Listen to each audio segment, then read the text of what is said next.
Welcome to the NNBN podcast, talking with businesses, charities and organisations across Northamptonshire. Sponsored by Poppy Design Studio. Find us at poppydesignstudio.com.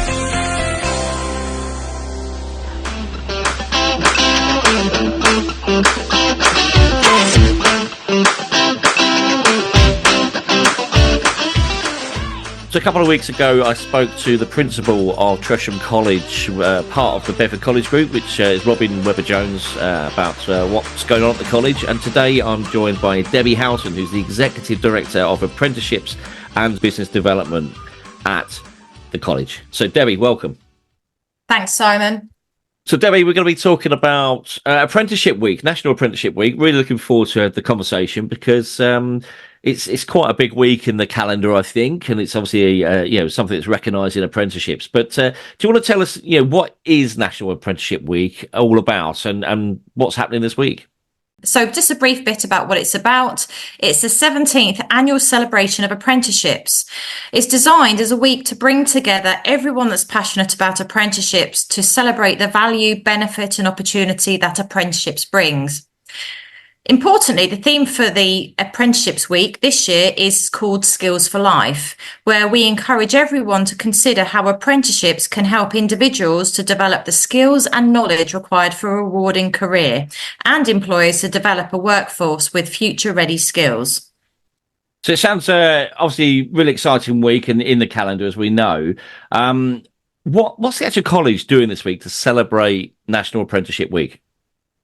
Oh, yeah, no, that's great question. So we're really excited about this week at the Bedford College Group, and we've planned a whole host of activities, kicking off on Monday with a visit to the Houses of Parliament, where we're going to be celebrating the FE Week and AELP Annual Apprenticeships Award 2024, a long title, I know, where we've been shortlisted as a college to win the Apprenticeship Equality, Diversity and Inclusion Provider Recognition Award, another long title, which is a really prestigious opportunity for the college. So we're going to be attending a celebratory reception, which is used to formally recognise national finalists and recognise outstanding apprenticeship delivery and provision across the sector. We're also taking the opportunity to link up with some of our key employee stakeholders, where we're going to be running joint campaigns to promote the many benefits that apprenticeships have delivered to their businesses, from entry-level roles all the way through to their senior executive level. We're also working with the job centres and the local community to promote National Apprenticeships Week and gain access to those who are either out of work currently or looking for an opportunity to re-engage work, or who are also currently in work but might be looking for a new direction. We work really closely with the community to offer stepping stones into work, where we can access people with all ages and backgrounds in order to support them with training ready for preparing them for their next future steps. And we're also working with the local schools and academies across the region to talk directly with their pupils and staff about the opportunities that studying an apprenticeship can bring to them once they finish their formal secondary education. And importantly, letting them know more about the wide range of apprenticeship routes that they can take, whether they're interested in vocational, technical or academic learning. Because the great things about apprenticeships today is that you can study now all the way up to a master's degree level in many subject areas, which is fully funded, unlike the traditional route of incurring high university fees and paying back grants and loans, etc. Learning and earning are a must-have combination, we know, for many young people these days, Simon, who need to enter the job market for financial and economic reasons. And an apprenticeship will give them this, as well as helping them to develop those critical life skills that working for a great workplace, company and environment can give to them. Yeah, absolutely. And we know from the conversation I had with Robin the other week is about, creating opportunities for the younger generation, because they are the future, aren't they? So this sounds a great opportunity, though. And we'll come into in a minute, what Bedford College Group offers by way of apprenticeship opportunities. But before we do, I understand that you've been an apprentice yourself. Is that right? That is right. Yes, absolutely. So I think throughout my whole career, I've been such a passionate advocate of doing training through work, having had such a good positive experience myself. So I guess, in terms of where I came from, so my very first full-time job was an apprenticeship in hairdressing, having really struggled through school doing A-level subjects that my parents advised me to do, which I had really little interest in doing the academic route at that stage. And I ended up coming out with 3 really poor A-level grades as a result that I've never used in my entire life. However, when I came out of there at aged 18, I was definitely ready to get into work, and going to work that couple of years later, I think did really suit me. So I saw an advertisement in a local salon, and I knew I didn't want to work in an office, which in my mind at that time had been the only careers advice I'd been given. So I went along for an interview in this hair salon. And to my surprise, I got the job. And do you know what? I absolutely loved it. I spent 6 years working there, and 4 of those was working through a level 2 and 3 apprenticeship.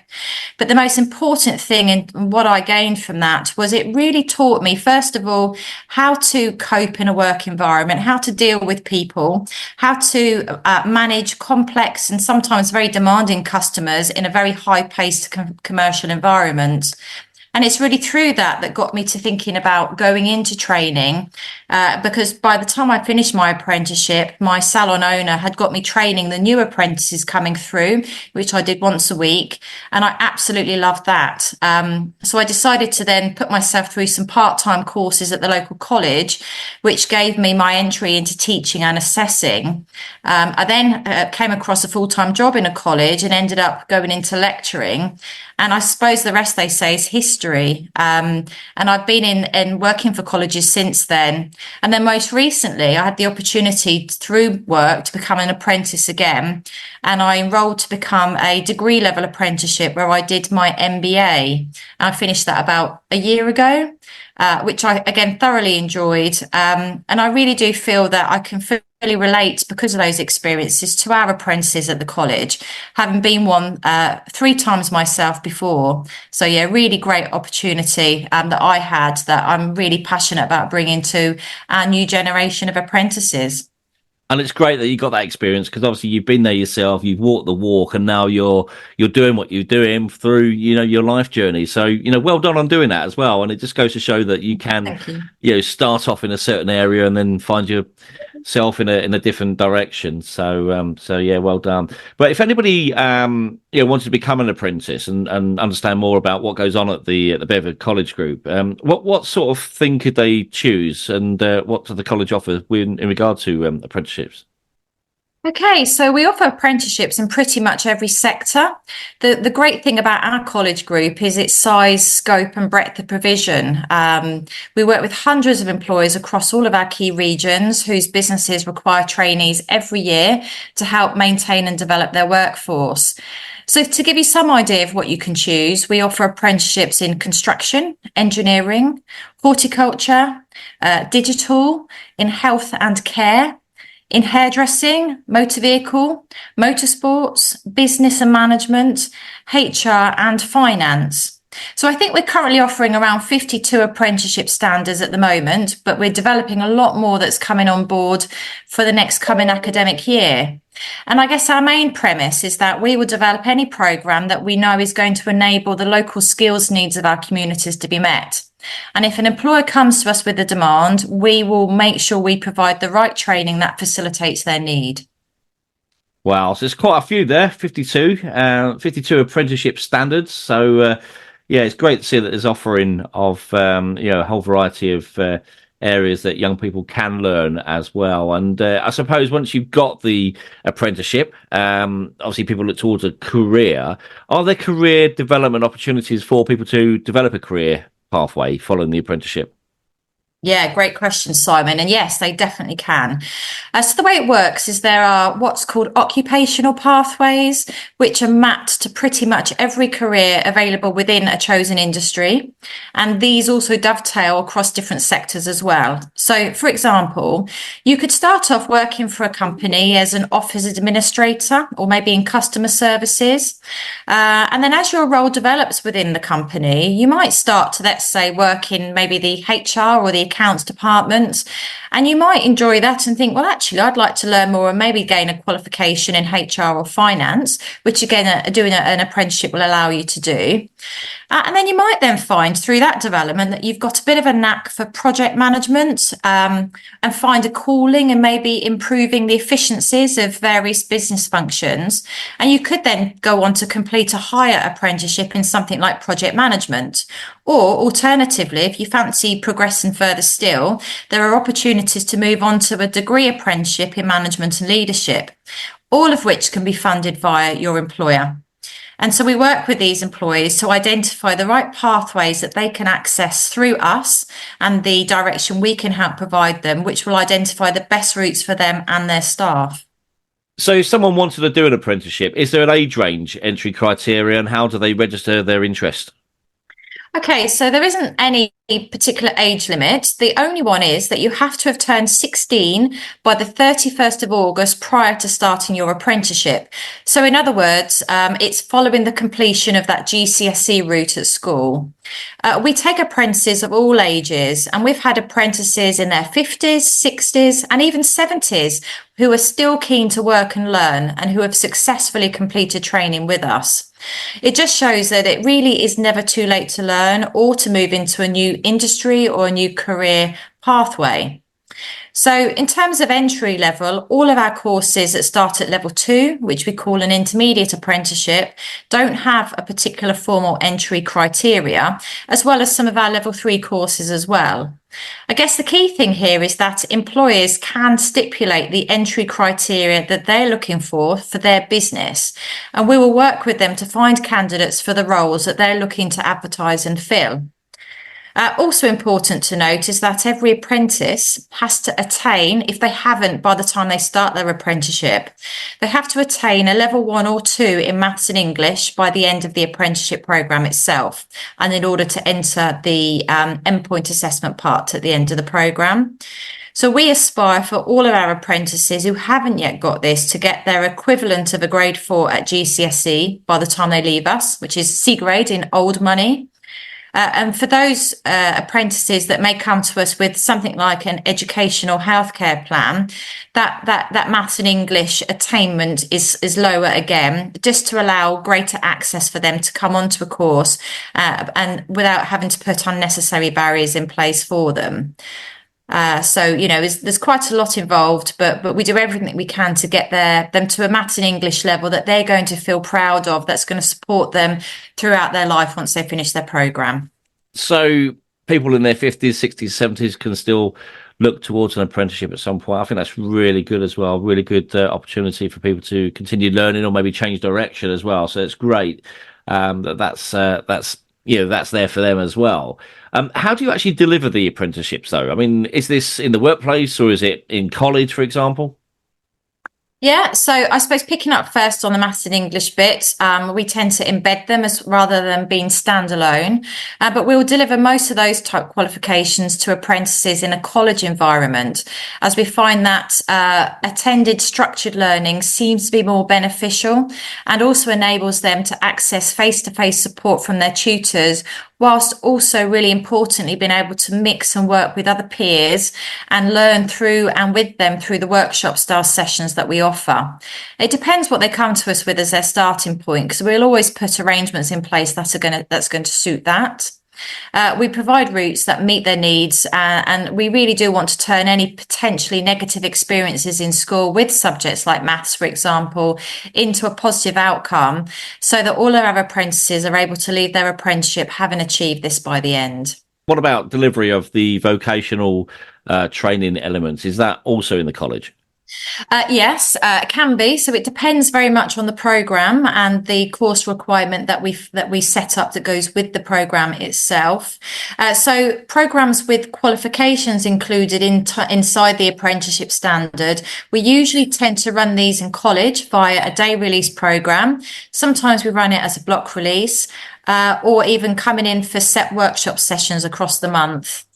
Our other courses, though, can be delivered 100% in the workplace, and we work with the apprentice and the employer to agree a training model that works for their business and learning needs.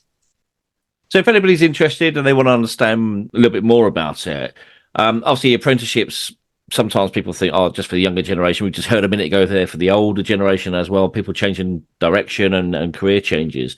But how sort of long does the training last for? Apprenticeships run from anything from 15 months up to about 4 years, depending on the sector and the programme. The Institute for Apprenticeships and Technical Education, that oversees all apprenticeships nationally, are the body that sets out the duration, which is initially formed by the employer trailblazer groups who set up and developed each apprenticeship standard as they move from frameworks to standards. So as an organisation, we make sure that the programme is adjusted to the starting point of the apprentice, as it's really critical that we only deliver new skills and knowledge to each of the apprentices, and we don't duplicate skills they may have already gained in a previous work or learning capacity. Well, this all sounds great. What do you actually need to do to complete an apprenticeship with you, though? So every apprentice is provided a minimum of at least 6 hours every week, which we call studying time. And this 6 hours is done whilst in work, or it could be at home, but during work time. And it's during the time that they're being paid to be in work. That's really important to note, because the learning time apprentices have can be bespoke to the arrangements they have in place between them and their employer. But the key thing is that they're getting paid for that learning time, and that is an investment upfront by the employer. So they'll either attend college for this type of training, or they will agree the study arrangements with their employer and complete this through a learning time that suits them. They might do it through online learning, depending on the course and the requirements. The apprentice will need to complete as well an endpoint assessment at the end of their programme, and this is what completes the apprenticeship, and that can take the form of a practical observation, a professional discussion, an exam being sat. They might need to give a presentation to an examiner, or it could be a combination of these. Every programme is different. Yeah, great. And I suppose, people do find education, learning, a little bit stressful, a little bit overwhelming sometimes. Does the college provide support to those who might need it, and what does that look like? Yes, so we offer bursaries for apprentices, for example, who are care leavers, and that's up to £3,000 per apprentice that they can claim, which is a government-funded initiative designed to be able to help them with overcoming any barriers they might have to getting to their work or getting to their place of study, for example. We also offer additional learning support for any apprentice who might struggle academically, and we'll put reasonable adjustments in place both in college if they attend college, and we also work closely with the employer to make sure that they're putting reasonable adjustments in place as well, should this also be needed for someone to be successful and who needs that extra support. That could include help to study, or it could mean they need extra time to complete, and we make sure that our employers are able to offer a high standard of support within their businesses whilst their apprentices are developing their skills. So there's support for the apprentices. What about for the employers themselves that may be thinking about taking on an apprentice? What support do the college give the employers? Yeah, so we provide all of our employers what we call a dedicated account manager, straight from our business development team.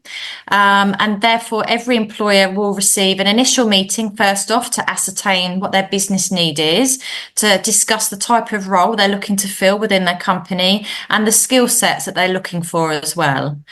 Their account manager through the college will review the job function or different functions they might be being targeted to look at, and then we will then match the right programme or programmes to those job functions. The employer will also be able to access help with finding an apprentice, and the college has a dedicated recruitment team that will work with employers to support their recruitment requirements. Employers can also go directly via the government website to seek a training provider, and they will then be passed to the college via this route if we offer a relevant programme in their area.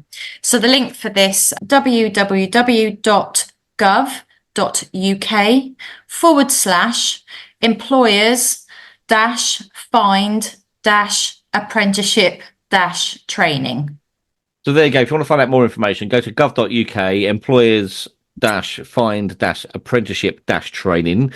That will give you some further information and be able to point you into the direction of what's going on there as well. But I suppose, Debbie, the one thing we haven't really spoken about is how much apprenticeships actually cost. And is there any support for employers or apprentices towards the cost of the training? Yeah, okay, good question. So apprenticeships are essentially either funded through the government or they are funded through the apprenticeship levy in the main. So it's slightly complex, but I'll have a go at breaking that down. So for all age 16 to 18-year-old apprentices, they are fully funded, and the employer can also access an incentive payment of £1,000 if they take an apprentice on towards supporting the cost of this training. So this example I've just provided is the case for all employers who employ under 50 staff that fall into the SME bracket. If the apprentice is aged 19 and over and the employer still has under 50 employees, then 95% of the cost is funded by the government and the employer pays the remaining 5% of the total cost. However, if the employer has a wage bill, a total of over 3 million per year, then they automatically pay into what is known as the government apprenticeship levy, which is essentially a tax that comes directly out of their accounts every year. And this will actually be used by them. They can use this to cover the cost of the apprenticeship. So rather than losing it as a tax, they can then recoup that through training apprentices. If an apprentice is aged 19 to 25 and has an educational healthcare plan in place, the employer can access an incentive payment of £1,000. And finally, as I mentioned, I think previously, if an apprentice is in care or is a care leaver, they can also access a bursary through the government of £3,000. So that's all great. We've got the information there about what it costs. I suppose one question I got for you, though, is can an employer recruit their own apprentice and then contact yourselves directly? Yeah, I would say at least half, if not more, of our employees have already recruited somebody or have somebody in mind before they contact us with that apprenticeship lead request. And we work with them in exactly the same way and offer the same level of support to make sure that they are prepared, that they understand the apprenticeship requirements and what they need to do next in terms of that onboarding and sign up process. So yes, they can, and we take them in through both routes. Well, I didn't know you could do that, so that's really, really interesting to know that as well. But Debbie, you've been an apprentice yourself. You're obviously now involved with what you're involved with. What would you, or what would be your top tip to an employer to know or consider before taking an apprentice on? Okay, that's a good one. So I think my key message is that hiring an apprentice is a really rewarding way of investing in your future business talent. However, I think as an employer, you need to make sure that you do have the time to be able to provide the mentoring support for the apprentice when they're in their role. Also, that you can allow your apprentice the time each week to commit to at least 6 hours of paid time in training and development. And you will need to work with the college to review progress of the apprentice every 10 to 12 weeks and allow time at the end of the apprenticeship for the apprentice to prepare for and sit their endpoint assessment. So it's a bit of a time and resource implication on the employer. And I think it's really important that they understand that before they go ahead with taking one on, just so they can make sure that the apprenticeship can meet their needs at that time. And as a provider, obviously, we'll make sure that our employers are provided all of the information needed in order to make that informed choice about what would work best for them and their business needs. Well, Debbie, thank you for joining us. It's really great to be able to hear, what's going on and what, we're celebrating National Apprenticeship Week as well. And of course, to have this message pushed out there about why employers should look at apprenticeships and what it costs, etc. But I suppose the one question I should finally ask really is where can people find out more information about it? Okay, so both employers and those interested in embarking on an apprenticeship can get in touch with us via our business development department. As I said, we have those dedicated business development account managers in place to support employers through their journey of taking on an apprenticeship. And similarly, we have a dedicated apprenticeship recruitment team on hand to support anyone seeking an apprenticeship, who can offer all of the relevant information, advice and guidance, and are the team who work with employees directly on their apprenticeship vacancies. So I'll just leave you then with our contact details to take forward. So our phone number to get in touch directly is 01234 291 747, or they can email us directly at apprenticeships@bedford.ac.uk. And then finally, our website to get further information as well is www.bedfordcollegeGroup.ac.uk/apprenticeships. Brilliant. Well, Debbie, thank you once again for joining us. It's great to be able to talk to you about what's going on in the apprenticeships, and to know that the college group actually offers that a number of apprenticeships is a great number as well. Some really useful information. If you're looking to understand more about what apprenticeships look like, you've got the contact information there. Do have a look at bedfordcollegeGroup.ac.uk/apprenticeships. That will give you all the information you need. Debbie's given a phone number there as well to contact. Let me just read that out again. You've got 01234 291 747. But for now, Debbie, thanks for joining us, and look forward to celebrating the rest of this week. Lovely. Thanks, Simon. Always a pleasure. Take care.